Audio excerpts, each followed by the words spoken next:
ରାତି ଚଉପାଶେ ଫୁଲ ଫୁଟେ ଚାରି ଜାତି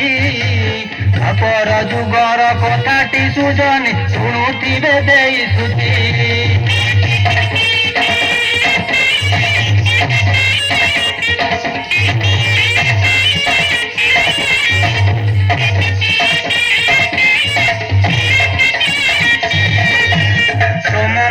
जात कुंती देवी मात पिता जार दिवाकर भला पिता जार दिवाकर कर्ण नामे से तो जगत विदित अटंती से क्षतिवर